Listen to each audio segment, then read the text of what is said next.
이런 표현을 드리면 죄송하지만 꼭 난이도가 다 올라오신 분들인데 예. 예.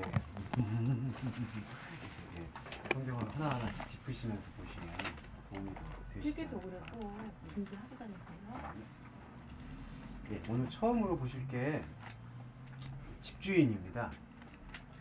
오늘은 여기 집주인은 우리 여집사님이십니다. 아, 좋아죠. 여집사님 뭐 이렇게 공간을 창설하시면서 뭐 당부의 말씀 뭐 그런 거 좀 이렇게 원래 집주인 제일 이렇게 발언이 센 건데. 집사님 파손은 뭐 몇 프로? 예. 모셔서 드겨주는 것 자체가 은혜죠. 아유. 이건 멀리 들고 오셔갖고. 여집사님 너무 분위기를 숙연하게 만들어 주셔서 감사합니다. 네. 집주인 비유인데요. 집주인 비유는 아시겠지만 지금 비유 저희가 지금 잘 들어보셔서 아시겠지만은 이제 13장에 많이 집중되어 있던 거 보실 수 있습니다. 마태복음 13장에.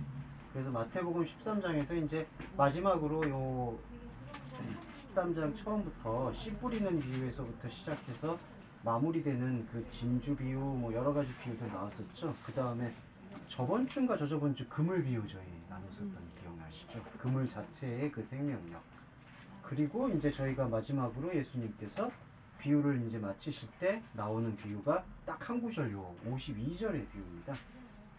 그 비유가 있는데 오늘 이 비유를 조금 살펴보시고 그 새 것과 옛 것의 관계에 대해서 한번 더 깊이 생각을 해보시면은 이 비유에 대해서 좀 정확하게 더 파악할 수 있지 않을까 그렇게 생각을 하고요. 한번 헬라어를 읽고요. 저희가 또 이제 주중 모임은 그래도 원어 강독 모임이니까 헬라어를 읽고 그 다음에 번역을 좀 해보는 그런 시간을 좀 갖도록 해보겠습니다. 한 자매님 한번 읽어주시죠. 왜 저는 저 요즘에 잘 안 읽어서 안 돼요. 아이고 겸손하셔서 저기 그러면 어떻게 같이 한번 읽어보요. 예, 네. 다 같이 한번 읽어보겠습니다. 예, 네. 한번 생각나시는 대로 읽어봐 주시면 좋겠어요. 호, 데, 에이펜, 아우토이스, 디아, 투토, 파스, 그라마테우스, 마데, 튜데이스, 에이스텐, 바슬레이아, 톤, 우라논, 호모이오스, 에스틴, 안드로포, 오이코, 데스포테, 호스티스, 에크발레이, 에크투, 데사우루, 아우투, 카이나, 카이, 팔라이아. 예, 간명한 말씀입니다. 그래서 요거는 제가 읽으면서 다시 한번 직역을 드릴게요. 코데 에이펜 아우토이스. 대가 이게 접속사인데요. 대부분 다 그러나로 쓰이는데, 근데 이제 문맥에 따라서는 가끔씩 이제 여기 보시면은 그래서라고 되어 있는데 그래서라기보다는 이제 그러므로를 쓰는 경우도 있습니다. 그러니까 헬라어는 접속사가 카이 말고는 일정하지가 않아요. 카이는 무조건 그리고 거기에 많이 집중되어 있는데요. 근데 그것 외에 다른 접속사들은 조금 이렇게 변동이 있습니다. 내가 그러므로. 그래서 여기서는 그러므로 예수님이 그들에게 말씀하셨다. 호데 에이펜 아우토이스. 그들에게 말씀을 하셨다. 디아투토가 뭐냐 하면은 디아투토가 하나의 그 이제 지시대명사하고 전치사구인데 그렇기 때문에 그러므로 그렇게 쓰이고요. 디아투토 그러므로 파스 그라마테우스 마데타이스 제자된 서기관마다. 근데 뭐 하스는 그 모든으로 번역될 수도 있는데 여기 한글 번역에서는 무엇마다 이렇게 돼 있고 여기도 지금 마다로 했는데 저 같은 경우는 이거 형용사를 읽어줄 때에는 가급적 그 모든으로 이렇게 뒤에 그 명사하고 분사 구조를 수식해 주는 게 바람직합니다. 그래서 사실은 그러므로 모든 제자된 서기관, 예, 그렇게 보는 게 좀 정확하지 않나. 모든 제자된 서기관들. 그 다음에 그걸 또 수식해 주는 게 에이스텐 바슬레이언 톤 우라노 거기까지. 그래서 모든 천국 안으로 들어서는 제자가 된 서기관들은 그 다음에가 어디로 되어 있냐면 호모이오스 에스틴 안드로포 오이코 데스포테. 데스포테 끝에 보면 쉼표 보이시죠? 네. 그래서 한 문장이 여기서 단락이 마무리 지을 수 있어서 앞에 거하고 접목을 시켜보면 하늘들의 나라 안으로 들어서는 모든 제자가 된 서기관들은 집주인과 같은 사람으로 있다. 예, 이렇게 번역이 됩니다. 그러니까 예수님이 그들한테 말씀하시기를 그렇기 때문에 하늘들의 나라 안으로 들어가는 모든 제자된 서기관들은 집주인과 같은 사람으로 같이 있으니 그 다음에 뒤가 이제 호스티스 에크발레이 에크투 데사우루 아우투 그 누구든 여기서는 그 누구든은 누구를 수식하냐 하면은 제자가 되는 서기관 서기관 그 누구든 그 다음에 여기 보시면은 그 3인칭 대명사 아우트 보이시죠? 예, 아우트. 그 다음에 데사우르. 아우트가 소유격이라서요. 자신이 갖고 있는 데사우르. 이게 보물이라고 되어 있기도 하고 보물창고. 예, 두 가지 뜻이 다 있습니다. 보물, 보물창고. 그리고 이 데사우르를 또 수식하고 있는 게 접속사 구절인데 앞에 두 개가 있죠. 관사하고 에크투 데사우르. 아우트. 그러니까 자신이 갖고 있는 보물 창고로부터 에크가 이제 무엇으로부터라는 뜻이 되니까 예, 자신이 갖고 있는 보물 창고로부터 그 다음에 에크발레이가 꺼내온다. 꺼내서 내어놓는다. 뭐를 꺼내놓냐면 그 목적 구절이 이제 카이나 카이 팔라이야 새 것 그리고 옛 것을 꺼내어 놓는다. 그러니까 지금 천국 비유를 이렇게 드신 거예요. 그 하늘들의 나라 천국 안으로 들어서고 있는 사람들이 어떠한 의미를 갖냐 하면은 제자가 되고 있는 서기관들이다. 근데 그 제자가 되고 있는 서기관들은 자기의 보물 창고로부터 새 것 그리고 옛 것을 꺼내어 놓는다. 예. 이렇게 이제 한 구절로 비유가 마무리되는 걸 볼 수가 있습니다. 목사님. 예. 장소를 위로 옮길까요? 이렇게 다 나가셨는데. 예, 뭐 그래도 여기 확인하면 좋은데. 아, 좀 이따 피자 오고 그러면 이렇게 나가 있는 게 아, 그럴까요? 앉기도 그렇고. 그러면 맞다 이거 다시 녹음해야겠다. 다시 가 있는데 여기서 서기관이라는 표현을 집어넣습니다. 13장에서 마무리가 됐는데 마무리가 되는 비유에서 율법사도 아니고 선지자도 아니고 서기관을 이렇게 제시를 했는데 그 서기관을 이렇게 표현하고 있는 목적에 대해서 조금 한번 생각해 주신 거 있으신지. 서기관 혹시 서기관 특성을 한번 짚어보면 자꾸 생각이 안 나네. 예. 단순하게 직업으로 보면은 아니요 직업이 아니라 네. 기록 관리. 기록. 네. 네, 그렇죠. 문서 정리하고 기록하고. 그렇죠. 그라마테우스가 서기관이라는 뜻인데 이 서기관은 그 역사를 좀 살펴보면은 에스라도 사실은 서기관으로 볼 수가 있고요. 느헤미야도 서기관 출신으로 볼 수 있고 의외로 학계도 서기관 출신이라고. 의외라고 얘기하면 우리 학계 선지자께서 별로 안 좋아하시겠지만 예. 학교는 왜? 학계가 그 서기관 출신인데 근데 많이들 알려져 있기는 이제 그 성전 건축을 이렇게 독려하는 부흥사로 많이 이렇게 알려져 있는데 부흥사는 아니고요.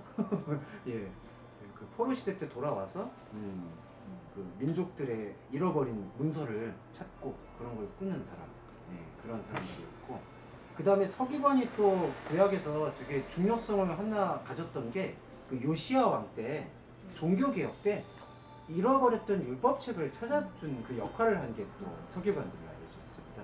그래서 이제 요시야 왕이 그걸 보고 각성을 하기 시작했고, 근데 거기에 대해서 의견이 두 가지가 있어요. 얼마나 율법을 좀 안 봤으면 율법책을 다 뻔히 알고 있었던 그 율법책을 새삼 그렇게 가져왔느냐, 아니면은 새삼 율법책들이 다 있었었는데 서기관들이 특별히 그 왕에 대한 충성심을 가지고 율법에 이렇게 적혀 있고 이게 생명의 정신입니다라고 직언을 한 게 왕이 들었느냐, 두 가지 설이 있어요. 근데 이제 제 생각에는 두 번째가 조금 더 신빙성이 있는 것 같아요. 왜냐하면 그때 제사장이나 레위인들이 그래도 다 어느 정도 자리들을 왕의 자리나 산당의 자리나 제사하는 자리들을 다 차지하고 있었거든요. 그리고 이제 그렇게 차지했다라면은 제사장들이 자신들의 위치를 확인해야 되기 위해서는 절기를 지켜야 됐었고, 절기를 지키기 위해서는 필연적으로 율법을 낭독하는 습관들은 아마 익숙하게 하지 않았었어요.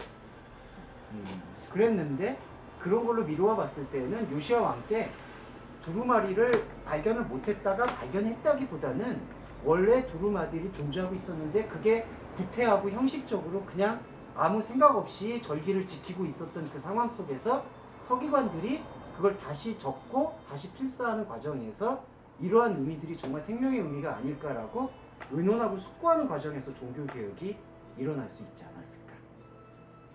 그게 그 구약 예언서하고 당시의 그 흐름으로 봐서는 추정적인 해석입니다.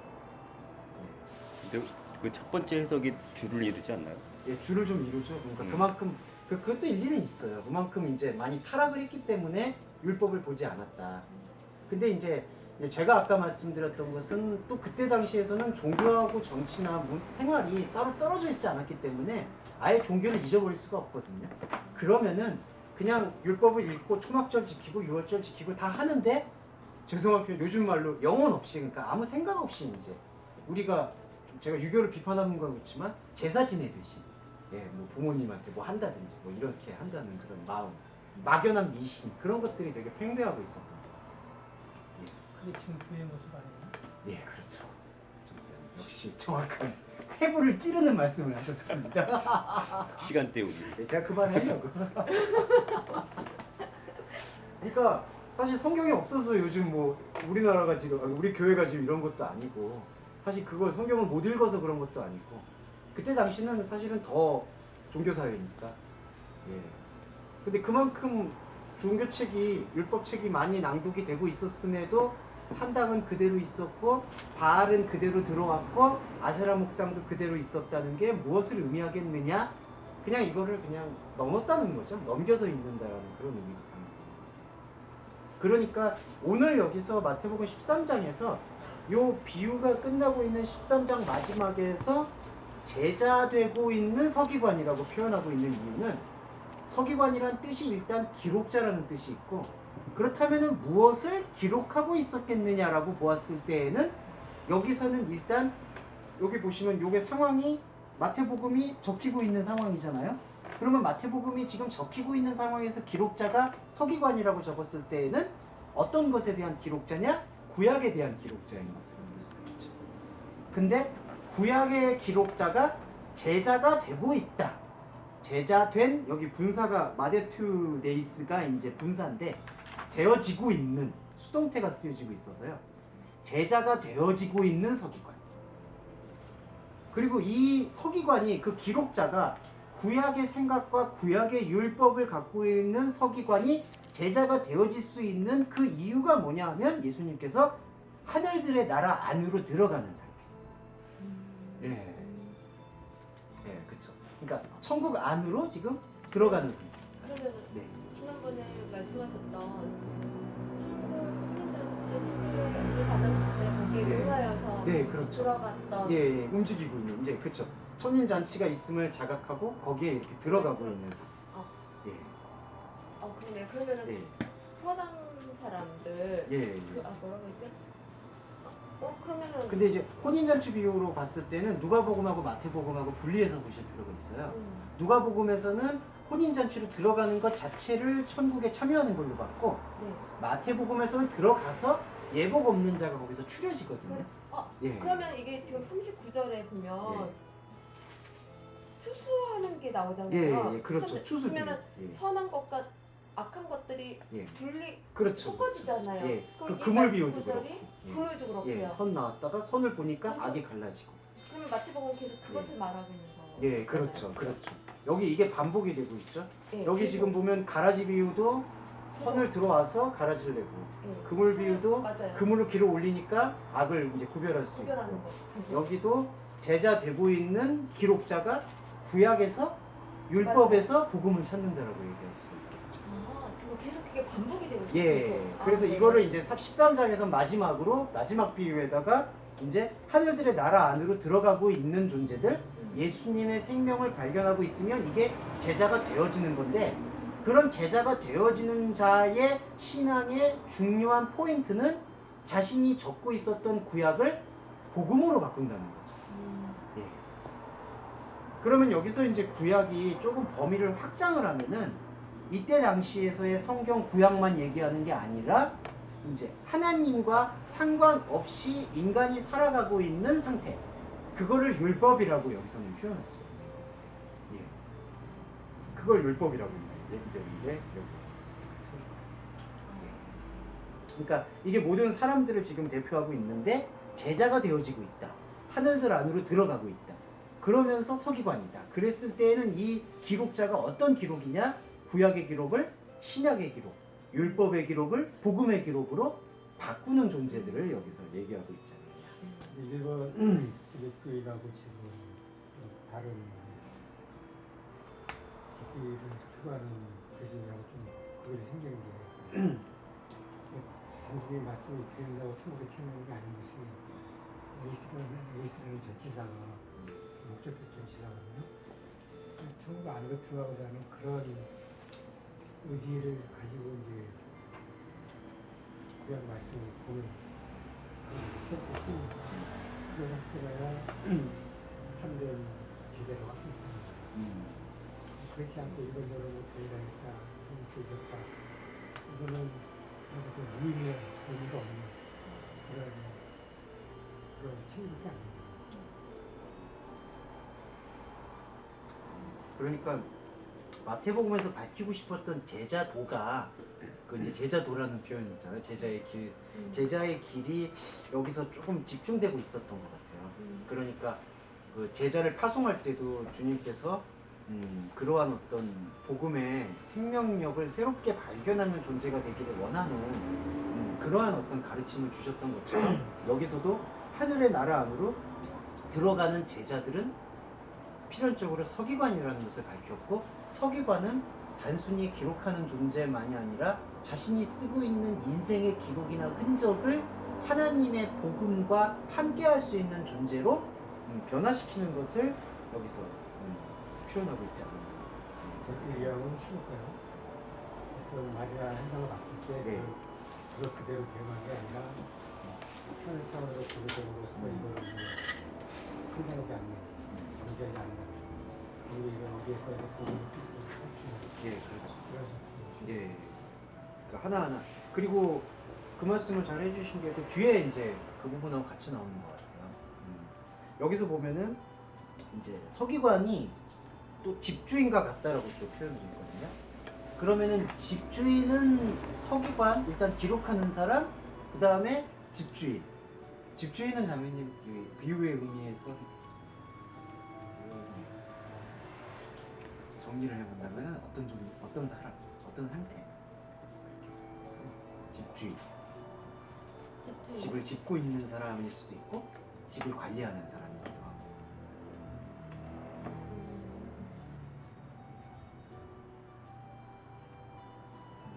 일단 집은 사람의 그 인생을 뜻한다고 볼 수가 있죠. 예껏 예, 기존에 예. 나의 사고방식 내 안에 본래부터 있었던 것들. 예, 그렇죠. 예. 본래부터 있던 것들. 그리고 인생 전체라고 그렇죠. 봤을 때는 내 그냥 자체적인 거. 그렇죠. 그리고 계속 예. 본래부터 그러니까 기록되어 본래부터 있는 거? 그러니까 예. 본래부터 있고 그 다음에 시간이 이제 자매님의 예를 들었을 때 자매님의 인생을 집이라고 봤을 때 본래부터 있고 지어가고 있고. 그렇죠. 예, 그걸 같이 보시면 좋을 것 같아요. 그리고 네. 그렇지 않을까요? 집을 계속 집이라는 건 리모델링. 계속 고쳐져가는. 예, 그렇죠. 근데 그 리모델링이 계속 욕심이 생기죠. 그렇죠. 커져가 키우려 하는 욕심 덩어리겠죠. 그래서 여기 집주인은 집을 본래부터 주어져 있는 것을 지어가고 있는 계속. 원래 있는데. 그러니까 계속해서 그 집을 관리한다라고 보시면 돼요. 그것도 조금 충돌이 일어날 수 있는 게 세부의 효과가 있잖아요. 그러니까 기존 집을 리모델링 하는 게 아니라 새로운 집을 짓는 건데 평화되면 그냥 집을 지어간다. 이런 개념이 아닐까 싶어요. 근데 율법이란 모래 위에 계속 쌓는 게 아니고 리모델링 계속 하는 게 아니라 새로 쌓는 것이지만 단순한 표현으로 그냥 집을 짓는다, 집을 짓는다 이런 식으로. 근데 이제 여기 비유에서는 하나가 더 들어가요. 율법에서 복음으로 바꾸는데 율법과 복음이 지금 재료가 같다라는 걸 지금 얘기하고 있거든요. 그 재료가 뭐냐 하면은 이제 인간한테 주어진 언어와 생각.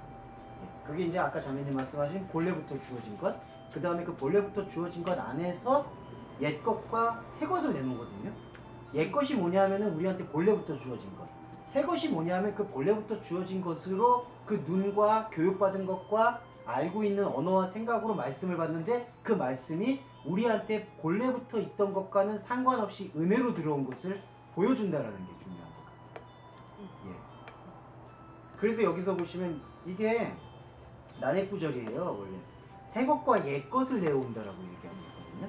이거 두 개를 다 갖고 나온다는 게 무슨 의미일까 하는 거에 대해서 구약과 신약이다. 뭐 이렇게 이제 해석하는 게 가장 일반적인 주석이고요. 그것도 의미가 있을 수 있지만은 더 중요한 것은 13장에서 계속 그물 비유, 가라지 비유를 통해서 무엇을 말씀하고 싶으셨느냐? 옛 것이라는 것이 새 것과 반대된다는 개념이라기보다는요. 옛 것은 우리한테 주어진 시간. 새 것은 우리한테 주어진 시간에서 더 씌워지는 시간. 예. 그걸 좀 이제 교리적으로 표현하자면 대속의 시간이라고 얘기할 수가 있겠죠. 왜냐하면은 우리의 시간은 부패할 수밖에 없는 시간인데 그 시간을 새롭게 해주신다는 것은 우리의 시간을 부패하지 않는 시간으로 인정해 준다는 얘기거든요. 그게 뭐냐면 대속사건. 예. 그러니까 예수 그리스도께서 죄로 인해서 죽을 수밖에 없는 우리들을 대신 사셨다라는 의미는 여기서 죄로 인해서 죽을 수밖에 없다는 게 부패할 수밖에 없는 시간에 거기에 섞일 수밖에 없는 존재다. 그런 존재인 우리를 당신께서 그렇지 않다. 이 자녀는 새로운 존재다. 새로운 사람이다. 새 술을 먹을 수 있는 사람이다. 라고 우리를 대신해서 선포해 주신 게 대속사건이죠. 예. 그러면 옛것이 네. 크로노스 네. 배경된 우리의 시간인 것이고 네, 네.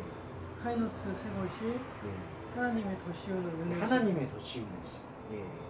그게 우리가 중요하게 묵상할 수 있는 게 우리의 시간은 크로노스고 하나님의 시간은 카이로스다. 이렇게 돼버리면 이게 대표적인 영지주의적 해석이 되거든요.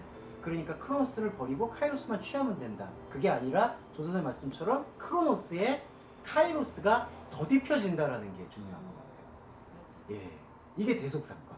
왜냐면 또 우리의 네. 시간이 사실은 하나님 시간 안에서 사실 지금도 네. 흘러가고 그렇죠. 속해 있잖아요. 예. 사실은. 예. 예, 그건 확실한 예. 것 같아요. 그리고 우리의 시간이 필요한 게 바울은 질그릇이라고 표현했는데 왜 필요하냐면 카이로스의 시간에게 발견되어지려면은 우리의 크로노스됨, 우리의 시간됨을 알고 있어요. 마귀한테 그게 없다라고 말씀을 드렸죠. 예. 그러니까 자기가 하나님처럼 되고자 한다라는 것 자체 의식이 없는 게 처음부터 범죄한 자의 속성이고 우리는 우리가 가지고 있는 시간 속에서 하나님의 무한한 시간을 대속의 은혜를 통해서 발견하게 되기 때문에 우리한테는 이 옛 것이 사실은 반드시 필요하죠. 그거를 유니온 크라이스트 연합의 개념으로 봐도 돼요. 그렇죠. 예, 이게 아까 더 씌워진다는 개념과 연합의 개념으로 보시면 돼요. 예. 그러니까 이 차이를, 그러니까 이 생각을 조금 깊게 가져가고 그 말씀을 이렇게 다른 분들하고 나눠주시는 게 필요할 것 같습니다. 근데 이게 조금 많이 어설퍼지면은 크로노스를 버리고 카이로스를 취한다라는 그런 성경 해석에 가장 미혹되기가 쉬워요. 예. 저 하나만 네. 질문이 아니라, 그러니까 이렇게 아까 그거 처음에 말씀하실 때 누구지? 서기관이요. 네. 그러니까 이게 조금 바로 표현하니까 죄송합니다. 아니 왜냐면 그러니까 기존에 제가 알고 있는 거를 조금 빨리 네, 맞아요. 혹시라도 제가 나중에 다른 거 전하거나 가르칠 때 정리를 위해서 잊어먹겠죠. 네. 아까 학계도 그랬고 에스라도 그랬고 다 선지자잖아요. 어떻게 네. 보면 학자지만 구약에서 말하면 다 선지서에 해당하는 선지자들인데 그 그렇죠. 선지자들의 공통점이 제사장과 다른 게 제사장은 우리의 죄를 백성의 죄를 대신해서 하나님께 올려드리는 쪽이고 선지자는 보통 하나님의 말씀 백성에게 전하는 거잖아요. 보통 제사장이 그의 역할을 못했을 때 선지자가 이제 그때 하나님의 말씀을 맞아. 가지고 저희한테 전하는데 문제는 백성이 듣지 못하는 거잖아요, 사실은. 그러니까 말인즉슨 선지자들이 저희에게 하나님 말씀을 대신해서 선포를 하거나 전하는 거잖아요. 그렇죠. 그 역할들이 좀 전에 그 말씀하셨던 그 서기관을 비유를 할 때 그들이 그렇죠. 다 사실은 서기관의 역할을 했던 거잖아요, 사실. 그렇다면 그걸 다시 말을 한다면 하나님의 말씀을 기록하거나 우리에게 전했던 거예요. 결국 그들이 그렇다면 그게 아까 그 말씀하신 거 그 생명책 말씀하셨잖아요. 결국 그들이 했던 게 그 말씀인 거야. 우리가 하나님 말씀을 듣는 자는 듣는 자는 하나님께 발견되는 자였고요. 선함. 그 선한 게 저기 헬라어로 그 말씀했던 게 뭐였죠? 그거였고 듣지 못하는 자는 발견되지 못할 그 악한 것. 코넬로스. 그 관계랑 계속 돌아가는 거인 거 맞나요? 그렇죠. 이렇게 해석할 수 있나요? 그렇죠. 그러면서 전도사님, 그러니까 자매님의 인생이 아까 인생이라고 제가 말씀드렸던 게 자매님의 인생이 주어졌잖아요. 거기서 자매님이 청지기의 사물을 감당해야 되는 거거든요. 그게 바로 오이코모노스, 집주인. 오이코모노스. 그게 누가복음의 청지기하고 네네네. 같은 그렇죠. 단어예요. 여기서 집주인하고도 유사한 단어. 그러면은 그러니까 자신의 인생에서 계속된 제자된 삶을 살라는 것이 예수님의 가르침이고, 제자된 삶이 뭐냐 하면은 하나님의 말씀을 받아서 그 말씀을 통해서 자신이 갖고 있는 옛것과 새것을 같이 내놓는 상태. 그러니까 율법으로 가지고 있었던 생각들을 말씀의 선포와 고백을 통해서 복음으로 변화시키는 상태. 그러니까 이 그걸 말씀에 보면은 그들이 생명책에 기록을 했다라는 것도 사실은 그 일면이 아니라 그들이 그냥 서기관도 그냥 서기관에 집중하는 것이 아니라 사실은 계속 저는 그들이 그때 당시에 그 선지자의 역할을 했던 거에도 좀 주목을 하게 되는 거예요. 그렇죠. 계속해서 선포하고 말씀을 전달하죠. 선지자가 주목을 했는데 그들의 그 선지자 역할이 무엇인가 생각을 해보니까 하나님 말씀을 대신 전하였다라는 것과 그거에 좀 같이 하다 보니까 이게 같은 맥락으로 가운데가 만나서 생각을 해보니까 역시 같이 이게 진리는 그렇죠. 진리의 전문. 전목이 딱 되는 것 같아서 이거 확인을 해보고 싶었어요. 자칫 또 제가 오해를 아니요, 하면 안 그렇게 되니까. 그래서 서기관에서 그 전파하고 전달한다는 역할. 그 다음에 집주인은 그 전달한다는 역할이 외부적인 것만 함께 나의 내부적인 것. 그 두 가지 같이 담고 있다. 그렇게 연결을 시키시면 돼요. 선지자 그러면 일단 구약 개념이고 어쨌든 노아에까지 이제 선지자 개념이고 그건 이제 진리의 말씀을 선포하지 못하는 그런 최후의 상태로 보거든요. 예수가 와서 그걸 재해석했잖아요. 그 상태가 예수가 천국의 모습을 보였다고 생각하거든요. 율법을 제대로 해석한 거고 다시 시작했고, 그러니까 우리도 갖고 있는 말씀을 예수의 말씀에 의해서 다시 읽게 되는 그런 상태가 천국이로서 옛과 새것을 같이 내는 거예요. 다시 차원에서 그렇지만 일상 삶에서의 생각들 그런 것도 어떻게 내가 세상 살아가는 방식을 생각했던 것이 하늘을 경험하고 나서는 하늘의 차원으로 생각이 바뀌는 거. 그러니까 다시 생각하는 거죠. 그런 차원이 문자에도 그렇고 일상 삶에서도 그렇고 이게 것과 새것이 같이 나오는 게 아닌가. 그것이 물론 크로스 시간에서 있어야 할 것이라는 게 인생에 살고 있기 때문에 인식하는 거잖아요. 그런 거. 그렇기 때문에 크로스라는 것이 없어지면 안 된다는 얘기죠. 그렇지 않으면 뜬금없는 공상 손을 쓰는 것밖에 아니고. 그리고 선지자의 위치를 그때 당시의 선지자가 구약이잖아요. 그렇지만은 이제 그 구약 선지자 안에 이제 그리스도로는 들어가 있었었고, 그거를 이제 염두에 봤을 때 그 선지자 이론이 그리스도론으로 들어와서 같이 풀릴 수 있는 여지는 있다. 그렇게 이제 생각해 보시면 좋을 것 같아요. 그리고 요거 옛것과 새것이 아까 조선님 정의가 제일 정확해요. 더 씌워진다라고 그거를 이해하시면 좋을 것 같아요. 더 씌워진다. 예. 이게 제가 왜 이 말씀을 드렸냐면은 새 것과 옛 것을 보물에서 내온다고 했기 때문에 옛 것을 버린다라고 얘기한다는 게 우리의 욕망이 될 수가 있다라는 게 사실은 여기서도 지금 언급이 되고 있거든요. 그러니까 옛 것을 버리고 새 것이 되었다라고 얘기했을 때 인간이 갖게 된 생각이 인간 자체를 부정하고 나의 옛 것을 부정하고 새 것을 취한다라는 것을 되게 강하게 가져와요. 그래서 새 생활, 새로운 생활, 뭐 새로운 마음, 물론 어떤 마음가짐이나 그런 것들이 좀 새로운 걸 다짐할 필요는 있겠는데 주님의 말씀에서 갖고 있는 것은 우리한테 지금 주어져 있는 인간의 시간과 인간의 말에 어떻게 하나님의 생각과 하나님의 말이 풀어지는가에 주목을 하는 게 신앙생활의 전부가 되어야 된다. 예. 잘하셨습니다. 공부했어.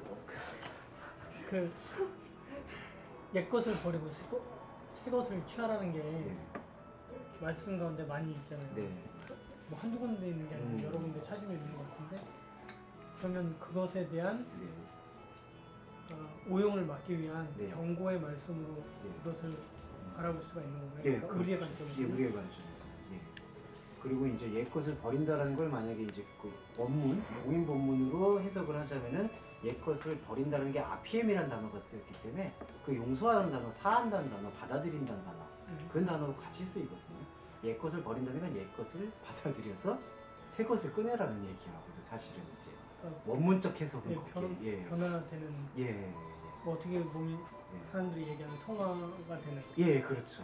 그러니까 그 성화에 대한 그 자연스러움, 그러니까 이것이 우리의 노력으로 성화가 이루어지는 것이 아니라 옛 것을 하나님의 말씀으로 받아들였을 때 일어나게 되는 새로움들, 뭐 그런 것들이 사실은 옛 것을 버리고 새 것을 취하라는 가르침의 그 의미인데 이제 그게 원문적 해석이고요. 근데 이제 원문적 해석을 좀 전파하기 힘들 때에는 이런 같은 경고의 말씀이 있다, 이런 것들을 조화로 봐야 된다라고 이제 말씀을 증거하시는 거죠. 그 성화라는 개념을 예를 들어서 그 옛날 성화 중에 하나님과 인간이 손이 맞잡으려고 노력하는 그런 성화가 있잖아요. 그게 이런 식으로. 예. 아. 이티예요? 그거 아니고. 그러면 이 손가락이 아니고.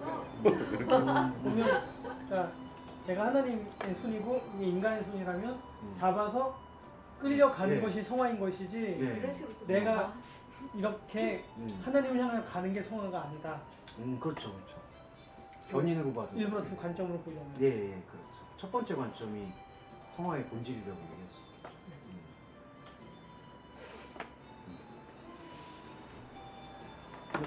열선 이건 뭐 코멘트 좀 해주시죠. 공간 창설자로서. 오늘 좀 조용히 있으렵니다. 아, 몸이 안 좋아서. 아, 그러죠. 오빠 삐진 거 아니고? 이 주옥 같은 또 집사님의 말씀을 들어야 되는데. 지난번에 삐졌나 봐요. 제가 모임 때마다 어려운 말 쓴다고 말을 했거든요. 세개 쓴다고. 3개서 쓴다고. 저 속 좁은 사람 아니에요.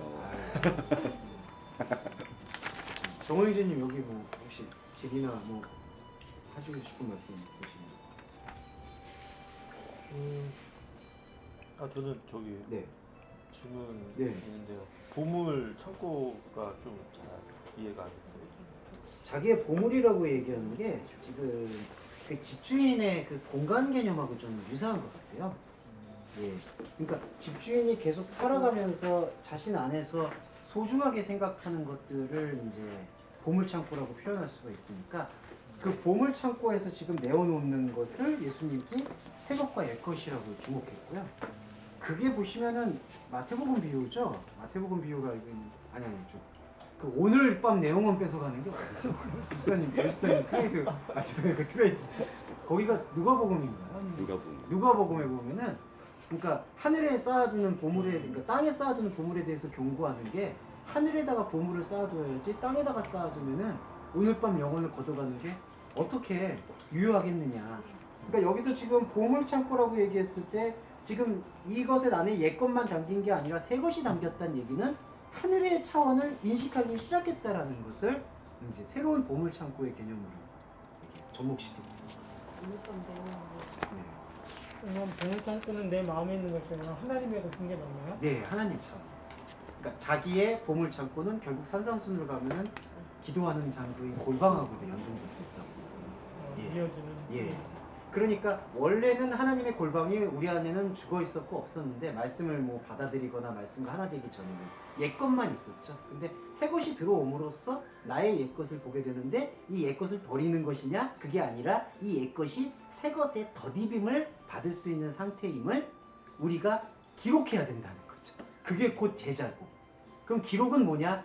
예배예요. 곧 예배는 뭐냐? 말씀에 참여고 말씀으로 발견되고 전도사님 말씀처럼 성령의 견인을 내가 이 말씀과의 접합을 통해서 느끼는 거예요. 그 밭에 감춘 보화를 찾는 개념으로 가야 되죠.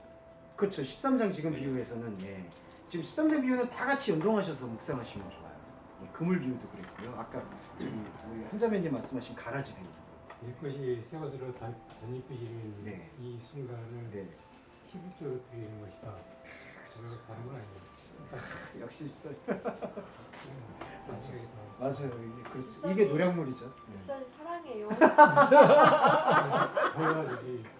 하늘의 사랑으로 다스려야지. 아가페. 저기. 멜기세덱의 반차를 따라가는 거야? 예. 그리고 그때도 11조 본질은 이제 아브라함이 노량물을 드린 거니까 노량물이라는 거는 자기 안에 있는 이방의 속성들을 발견하고 이제 그것들이 이방적이었다라는 것을 고백한다라는 개념이 되니까 그게 11조 본질이죠. 그러니까 옛 것을 보니까 새 것을 보니까 옛 것을 보게 되고 그 옛 것으로 통해서 새 것을 내는 거예요. 이 상태. 근데 10분의 1을 바치면 왜 그런 거야? 10분의 1이 아니고요. 그게 원래 목적, 원래 그 히브리어는 10번째라는 뜻이거든요. 근데 10이라는 히브리 숫자가 완전수를 얘기하고 있기 때문에 너의 완전한 것을 드리라는 뜻이 본래 이제 10분의 그 10번째 뜻이고 그러면 10분의 1은 어디서 나왔느냐? 그 레위지파가 땅을 분배를 못 받으니까 하나님께서 주시는 방법이 레위지파는 이제 제사해야 될 입장이니까 땅을 분배받지 말고 다른 지파들이 갖고 있는 것 중에 소득의 10분의 1을 드려라 라는 개념에서 나온 거죠. 그러니까 10번째 개념이 먼저 나온 거예요. 왜냐하면 역사적으로도 아브라함이 멜기세덱을 먼저 만났으니까. 레위는 모세 다음에 율법을 받고 제사가 형성이 된 거예요. 네. 그 누가 그러더라고요. 그 11조라는 게 그 레위인에게 주는 거니까 뭐 그렇게 해서 뭐 11조 그랬는데 아니다. 뭐 그 전에 아브라함은 이미 11조를 바쳤다. 그렇죠. 이렇게 얘기를 해서 11조 나도 같이 앉으시죠. 아니 같이 드시죠. 같이 앉으세요. 피자 안 드세요. 다음에 선생님 좋아하시는 걸로 여기 알겠습니다. 고급 비싸. 맛이 없어. 예, 그러면 간단한 거. 요 거지 나서는 네. 좀 이따가. 저 나서. 아니 음식 앞에서도 뭐지? 예, 그러면 여기 마태복음 요거 같이 보겠습니다. 마태복음은 간단한 거라서요. 간단한 건데 이거 되게 중요한 거라서 같이 이 핵심만 묵상하시면 좋을 것 같아요. 7장 16절하고 20절인데요. 이게 사실은 우리를 되게 무력하게 만드는 말씀이기도 합니다. 근데 이게 그렇기 때문에 은혜라는 것을 좀 집중해서 보실 필요가 있어요. 왜냐하면 16절하고 20절은 20절 마지막 말씀이 뭐라고 되어 있냐면요. 그들의 열매로 그들을 안다. 그러니까 열매 보면은 안다. 근데 그 과정에서 그들의 열매가 어떤 열매냐? 이거는 부정적인 의미를 지금 나타내고 있는데 아름다운 열매, 선한 열매를 맺지 못하는 나무. 거기서 나온 열매를 얘기하거든요. 그럼 그 나무는 뭐냐 하면은 나쁜 나무. 거기 보시면은 17절에서 못된 나무로 되어 있어요. 그러니까 이게 종이 아예 다른 거예요. 그러니까 나무가 아예 다른 거예요, 이게. 근데 여기서 못된 나무라고 17절에 되어 있는 게 여기 보시면 요 17절 중간에 형용사하고 명사 제가 읽어볼게요. 샤프론 덴드론 보이시죠? 예. 정모 형제님 요거 보셨나요? 요거 17절에 보시면은 두 번째 샤프론 덴드론. 여집사님 요거 보셨나요? 요거만 한번 확인을 하셔야 돼서.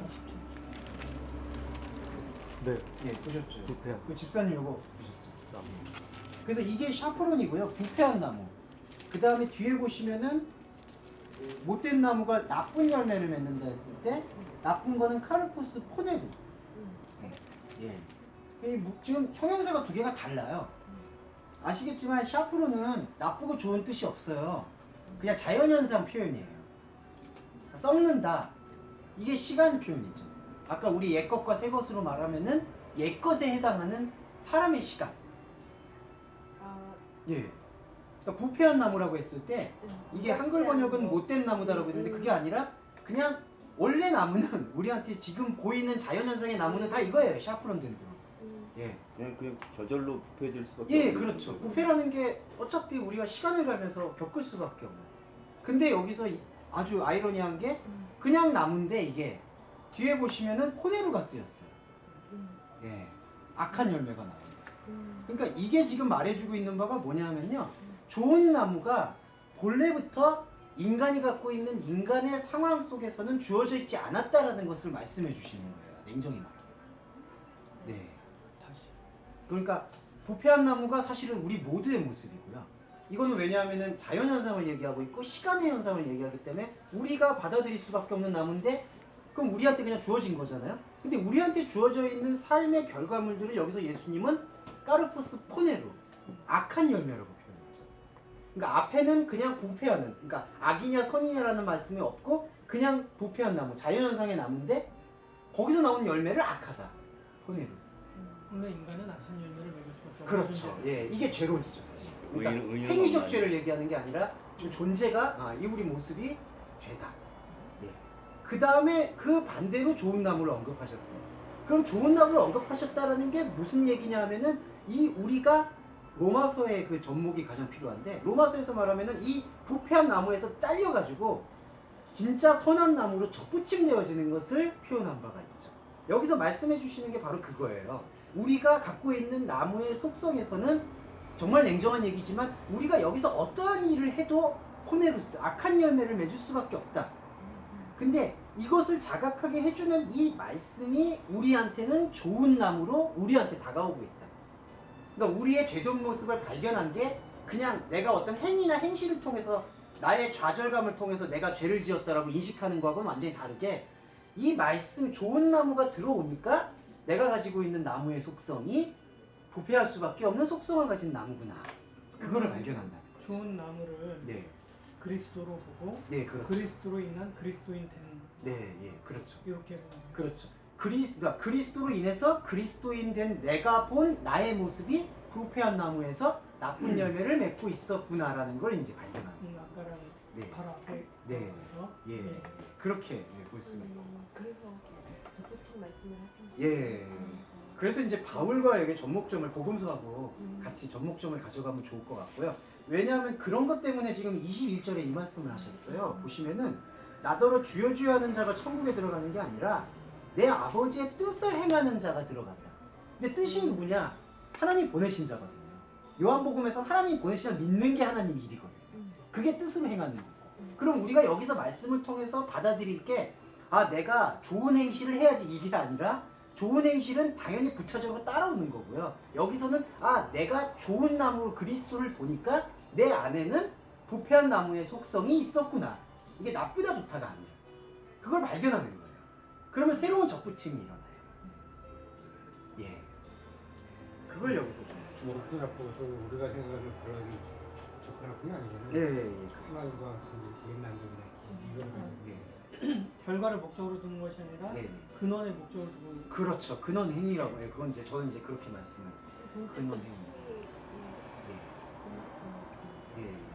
그리고 본질적 그 행위, 그러니까 근원을 보게 되면은 그냥 근원을 보면 뭐하냐 행위를 해야지 그게 아니에요. 근원을 보면은 근원을 통해서 내가 가지고 있는 아까 집주인 비유처럼 내가 가지고 있는 집이라고 갖고 있는 나의 환경이 이 근원을 통한 생명으로 흡수가 되는 거예요. 그러니까 아까 그 손잡고 가는 거 있잖아요. 그러니까 근원이신 성령에 붙잡아서 우리가 가지고 있는 모든 것을 끌고 오는 거예요. 예. 그렇게 하는 게 뜻대로 행하는 자. 예. 그래서 그것만 말씀드렸고, 그거 말씀드리고 또 한 번 말씀드리면 그 앞에 보시면 15절에서 거짓 선지자를 삼가라고 되어 있거든요. 근데 그럼 거짓 선지자가 이게 제일 중요한 게 거짓 선지자가 자기가 거짓말하는 걸 아는 선지자냐? 아니에요. 그러니까 자기는 이게 참이라고 생각하는 선지자예요.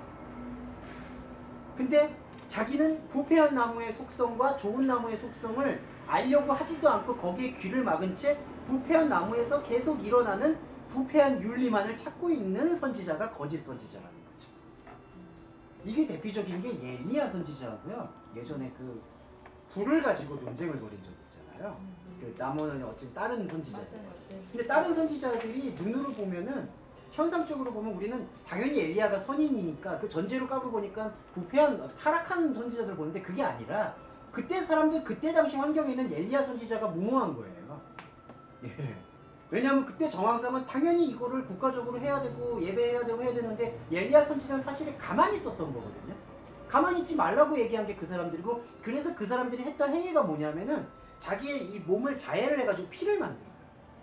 그래서 그 피를 보고 신에게 자신의 충성도를 보이려고 해요. 진정성이 있는 거예요. 근데 엘리야는 아무것도 안 했어요.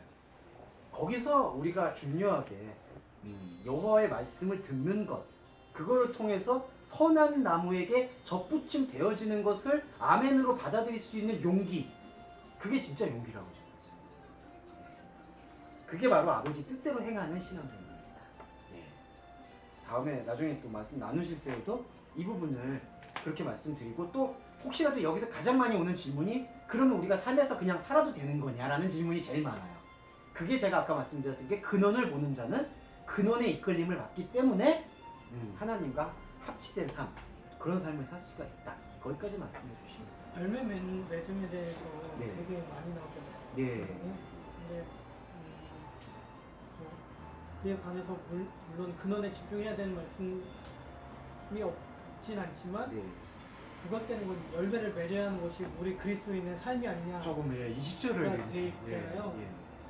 하지만 지금 우리가 배우고 네. 우리가 말하는 거는 네. 우리는 뿌리에 붙어 있어야 되면 집중할 때 네. 열매가 맺어진다는 네. 원리를 예. 배우는 거고, 예, 맞습니다. 그렇긴 하지만 말씀에서는 또 네. 뿌리에 집중하라고 또 어디에 써있지도 않아. 그렇죠? 열매를 맺어줘야 하는 게 우리의 모습인 것처럼. 전면적으로 그렇게 나오지 않아요. 일반적으로는 이게 좀 그래요. 열매의 개념이죠. 네. 여기서 말하는 열매는 보이는 어떤 형식이고, 우리가 말하는 것은 열매는 그런 개념이 아니기 때문에 뿌리부터 있으면 저렇게 나온 게 열매이기 때문에 예. 이 가지고서 붙어 있어라 이거거든요. 가지고 붙어 있으면 되는 거지 뭐 할 게 없잖아요. 그 상태에서 얘기하는데 외부에서는 그래서 뭔가 들어가는 게 있어야 되지 않느냐. 그렇지 않으면 저거 뭐 이단이다 가짜다 이런 식으로. 여기 제일 아쉬웠던 게 이제 20절에 대한 해석들이 그러므로 이제 그의 열매로 그들을 알 거다. 이제 그래서 그의 행실을 보면은 저 사람의 본질을 알 수가 있다 이렇게 얘기하는데, 근데 이제 이거에 예수님의 말씀에서 여기서 집중했던 건 그의 열매가 어떤 나무에서 비롯된가를 보라는 것이 원래 본질적 말씀인데, 그럼 그 나무가 부패한 나무인데 부패한 나무가 좋은 나무와 종이 아예 다른 거. 예, 여기서부터 출발해야 되는 게 사실 그 열매도 보면 기도 열심히 하고 전도 열심히 하고 헌금 많이 하고 그걸로 보니까 봉사 열심히 하고 구제 열심히 하고 그 개념이 그 열매로 되는 그러니까 거죠. 자꾸 그런 거에 계속 행동하냐 안 하냐에 계속 거기에만 몰아넣는 게 되고 하니까, 그러다 보니까 자꾸 뭐 기도 안 해, 기도해, 기도 안 해, 기도해, 자꾸 거기에만 이렇게 예.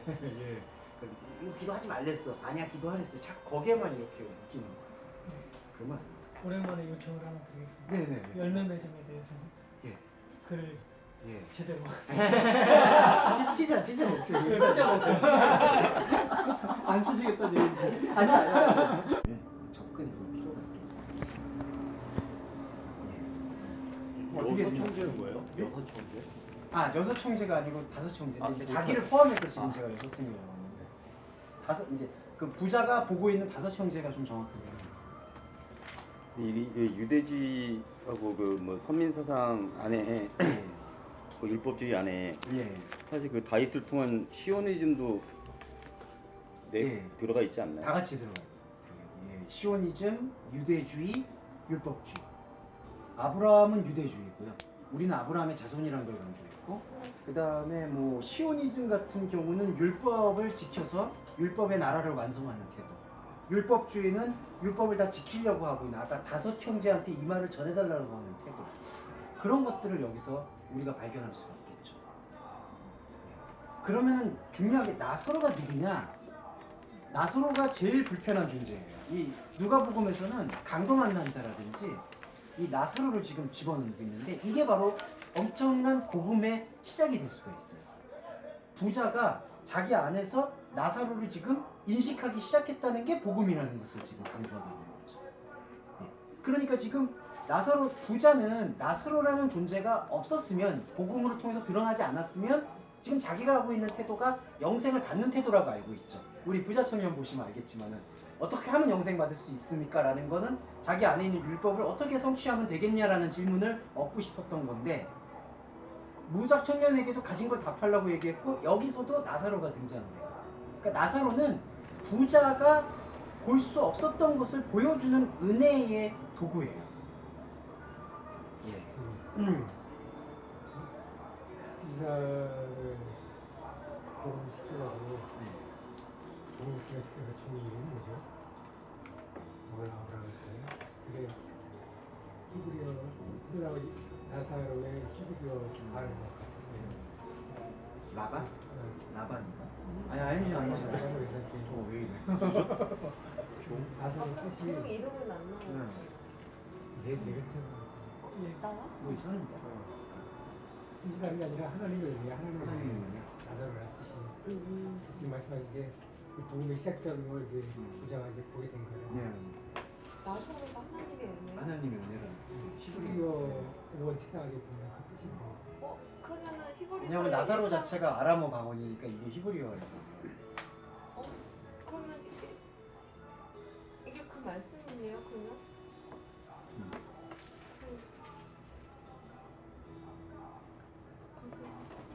그러니까 여기서는 그 나사로라는 인물이 어디에서부터 지금 있는 인물이냐라는 게 사실 중요한데 이게 실제적인 인물일 수도 있고요. 또 하나 근데 여기는 좀 비유로 나오는 얘기거든요. 비유 안에는 지금 부자 안에서 사실은 부자가 가장 놓칠 수밖에 없는 부분. 왜냐하면 문 앞에 있고 부자가 먹다 남긴 것을 지금 먹고 있는 그 나사로한테 무슨 관심이 있겠냐는 게 부자가 갖고 있는 부자의 내면의 모습이거든요. 근데 이제 구렁을 보여주신 거죠. 그리고 또 구렁을 보여주신 다음에부터가 이 아브라함을 찾고 5 형제를 찾고 이게 바로 부자가 갖고 있는 한계를 드러내고 있는 거예요. 예. 이거 이해가 되시죠? 예. 그러니까 이게요. 이게 제가 왜 이런 걸 중요하게 말씀드렸냐면 17절 보시면은요. 누가복음 16장 17절을 보시면은 율법의 한획이 떨어짐보다 천지의 없어짐이 쉽다. 그래서 그 율법이라는 것을 아주 중요하게 강조를 하셨거든요. 근데 아시겠지만 이게 산상수훈에서 율법의 본질이 누구냐? 예, 그게 바로 예수 그리스도 자신이거든요. 산상수훈에서 율법의 1.1획이 다 이루리라고 말씀하셨던 게 사람들이 생각하고 있는 612가지 계명이 완전하고 철두철미하게 지켜진다는 걸 얘기하는 게 아니라 그러한 율법을 주신 하나님이 가르치고 있는 유일한 생명의 길이 예수 그리스도다. 그리스도이신 예수다. 그거를 가르치는 거거든요. 17절의 가르침이. 그러니까 나사로의 존재가 나사로가 드러나는 거는 부자에게서 드러나는 건 그게 바로 복음이라는 거예요. 그러면 여기서 네. 말한 율법의 획이 예, 여기 케라스. 펜. 예. 하나의 뿔, 케라스. 예, 그러면 예. 그리스도 예수를 그렇죠. 예, 왜 케라스가 구약에서 다윗의 뿔로 예표가 되어 있습니까? 예. 그러니까 이게 오해가 되는 부분들이 다 율법을 지킨다라는 것들로 많이 이제 되어져 있는 부분들이 있는데 우리가 생각하는 그런 율법이 지켜지는 것이 아니라 율법의 존재이신 율법의 그 생명인 존재의 법이 우리 안에서 성취되는 것이 중요하다는 거죠. 예.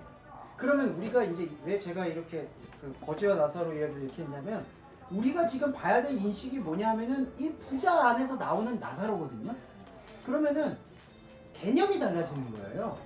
부자가 보는 눈에서의 나사로는 아무것도 없는 존재처럼 보이잖아요. 근데 나사로가 본래적으로 하나님의 나라에 가장 합당한 자라는 게 지금 부자의 눈에서는 볼 수가 없는 거죠. 예. 그러니까 우리가 이 말씀을 통해서 받아들여야 되는 것은 부자 안에서 나오고 있는 가장 작은 자, 예.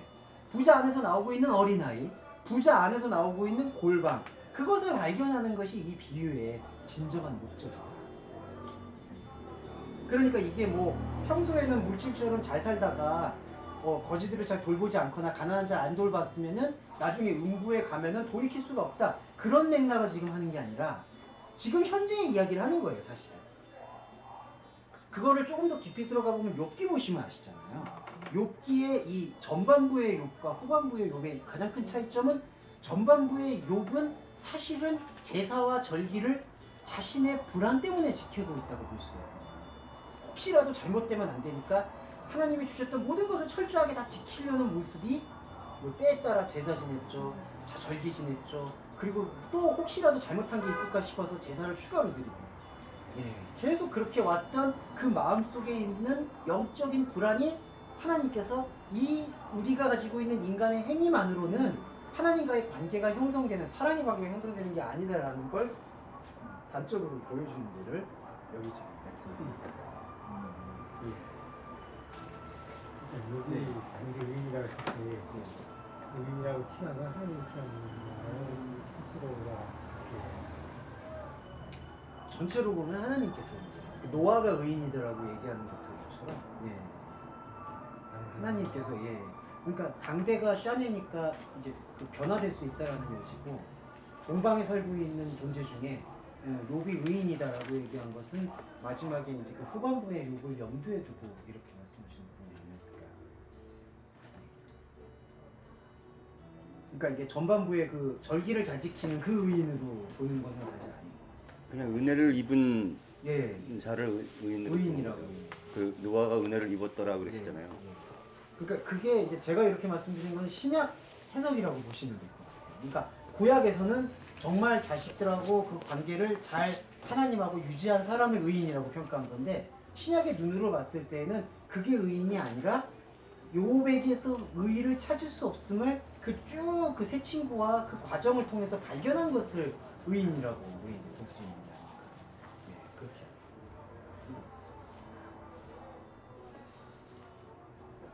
자, 그러면은 더 중요한 게 이제 조금만 말씀드릴게요. 그러면은 구렁을 누가 만든 거냐? 구렁을 하나님이 만든 거냐? 그게 아니라 하나님이 만들었다기보다는 율법에 사로잡혀 있는 부자가 나사로와 이만큼 거리를 보는 거죠. 이거 이해되시죠? 예. 그러니까 나사로를 이해를 못하는 거야, 사실은 부자가. 왜 쟤는 저기 있고 나는 여기 있는가? 그러니까 하나님께서 지금 나는 부자라고 얘기하고 있는 그런 존재들한테 이런 간격을 보여주신 거죠. 이건 원래 실상이에요. 그러니까 그런데 계속 자꾸 이 부자가 하는 행위가 뭐냐면 이 구렁을 다섯 형제라고 알려져 있는 율법으로 넘으려고 하고 있고, 아브라함을 찾아가지고 나 아브라함 자손 아닙니까? 그거 혈통으로 찾으려고 하고 있고 율법으로 찾으려고 하고 있고, 자꾸 그 구렁을 그걸로 메우려고 하는 것을 포기하라는 얘기를 지금 예수님께서 이 얘기를 하시는 건데, 이거를 조금 너무 표면적으로만 보면 되면은 나중에 이렇게 될 수 있으니까 평소 때 잘해. 물론 그건 맞죠. 근데 평소 때 어떻게 잘해야 되느냐, 그거를 좀 여기서 주고.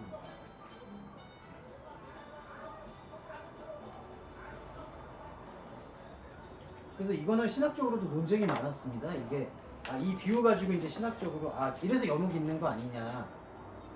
지옥 가니까 그래도 저렇게 보이니까 그러니까 대화한 거 아니냐.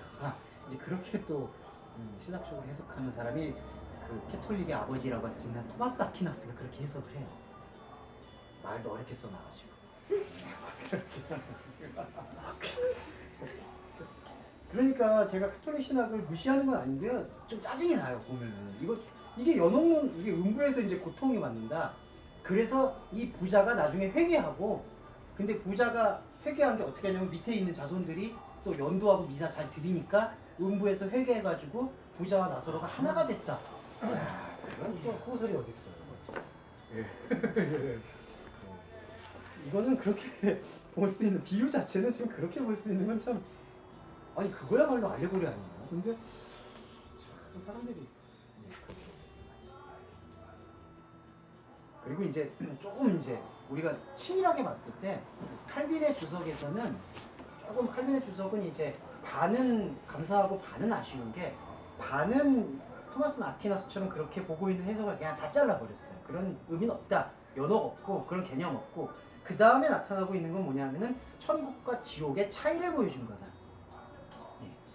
그러니까 칼빈의 주석 방법은 잠정적 주석 방법이라고 해서 딱 눈에 보이는 것, 그러니까 이렇게 비판될 수 없는 여지의 공통된 가르침을 도출해내려고 했었어요.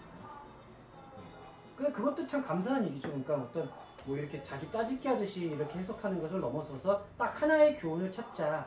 천국과 지옥의 차이를 얘기한 거다. 그건 맞는 얘기고 당연히. 근데 여기서 이제 우리가 하나님의 말씀을 통해서 새 것과 옛 것을 내어놓을 수 있는 그리스도인의 신앙생활은 그러한 차이 속에서 하나님의 말씀이 더 어떤 것들을 우리한테 의도하고 말씀하고 있는가에 귀 기울일 필요가 있다는 거죠. 그러니까 종교개혁은 계속 돼야 되는 거예요. 이렇게 하나님의 말씀 가운데 예, 그런 취지를 좀 말씀드리고 싶습니다. 이만큼 천국과 지옥의 차이죠. 사실은 부자가 나사로를 생각하는 마음이 나사로에 대해서 지극히 작은 자에 대해서 한마디 귀를 기울이려고 하지 않으니까 나사로가 저기에 있는 것에 대해서 이해를 하려고 하는 게 아니에요. 그러니까 구렁이 이렇게 있고 나사로가 아브라함이 있는 걸 이해를 못하는 상태에서 부자는 자기가 가지고 있는 방식으로 아브라함이라든지 형제 다섯이라든지 관계를 맺어서 이 구렁을 메우려고 한다는 거죠. 예. 왜 저기 나사로가 있을까라는 생각, 그리고 저 나사로가 나의 모습이 아닐까라는 생각을 지금 부자는 하지 않고 있는 상태예요. 예. 그래서 네. 이 본문에 그 말씀드리는 거군요. 그 네. 수로복의 여인이 그렇죠, 했던 그렇죠. 말이 지금 이 속에 들어있는 거군요. 오셨어. 여기 보시면 이거 나오죠. 그게 아, 부자의 상에서 떨어지는 개들이 와서 예. 그게 수로복의 그렇죠. 이게 연결이 되는 거예요. 그때 맞아 은혜 많이 예. 받았어. 그러니까 부자들이 이것도 상이 트라페제스거든요. 부자들이 갖고 있는 자신들의 이게 판, 그러니까 서로 통용되는 거. 예. 거기서 떨어진 걸 먹고 있었거든요. 이 나사로가. 그리고 개들이 와서. 이런 의미들을 이렇게 복음서가 계속 연결하고 있는 것을 볼 수가 있어요. 맞아. 근데 그때 당시 그걸 의미한 거는 예. 걔가 그려지는 건가요? 상처를 죄송해요. 내가 그 말씀 하실 줄 알았어. 이게 여기서의 개의 상징은 그냥 부자가 보고 있는 눈인 것 같다는 그런 생각이 들더라고요. 예, 수로보니에게도 이제 개들이라고 얘기한 게 그 부자의 눈에서 아주 천대하고 이렇게 낮게 보는 그런 입장으로서 그렇게 이게 어떻게 수로보닉의 여인의 자기 부인이 아닌가요? 예, 그렇게 알았어요. 그 수로보닉의 연인은 거기서 그 당시에서는 좀 죄송한 표현인데 그 성령을 받은 이후에 그걸 해석이 된 거고요. 이제 수로보니 여기는 자기가 그냥 어떤 낮은 자로서의 충성을 보여준 거고요. 그 믿음이 크다라고 예수님이 말씀하신 것만이 아니라 부자들이 생각하고 있었던 율법주의자들이 생각하고 있었던 것에서 떨어져 내려버리는 것들. 예, 건축자들이 버린 돈. 그게 바로 구원의 모티브다. 예, 그 동기다. 그걸 설명해 주고 싶어요. 예. 그때 배경 얘기를 그때 정우 형제도 들었나? 그때 왜 수로보니게 배경이 들으셨어요? 모르겠어요. 기억이 잘 안 나요. 그때 배경을 얘기를 하시면서 말씀을 해주신 게 더 은혜였죠. 그 하나의 그때 배경이 뭐라고 해야 되지? 그 관원들? 아, 그렇죠. 관원들과 그 천민의 그 사이에 놓여져 있는 하나의 그 벽의 차이였지만 그게 하나의 말하자면 구원을 받은 사람과 그렇지 못한 사람의 비교로 생각을 하면 그리고 그들은 자기들이 갖고 있는 그 상, 거기 안에서 구원이 이루어진다라고 보고 있었고 예, 거기서 떨어지는 것에 대해서는 낙오자, 탈락자 이제 그런 개념을 계속 갖고 있었던 것 같아요. 근데 수로보니 여인의 고백은 비록 자기 겸손에서 시작을 했지만 예수님은 거기서 이렇게 이 율법주의자들이 생각하고 있는 것에서 떨어진 것이 바로 건축자들의 버린 돈이고 여기서는 나사로가 거기서 대표가 되는 거죠. 그러니까 사실은 부자는 우리 모두의 모습일 수 있고 우리 모두의 모습 안에서 봐야 될 게 나사로고 그 나사로를 왜 나사로가 어떻게 아브라함의 품에 안겨 있는가 그거를 율법의 눈을 끌고 복음의 눈으로 보게 돼야 된다. 그거를 설명하고 계시는 거죠. 예수님의 말씀인 것 같습니다.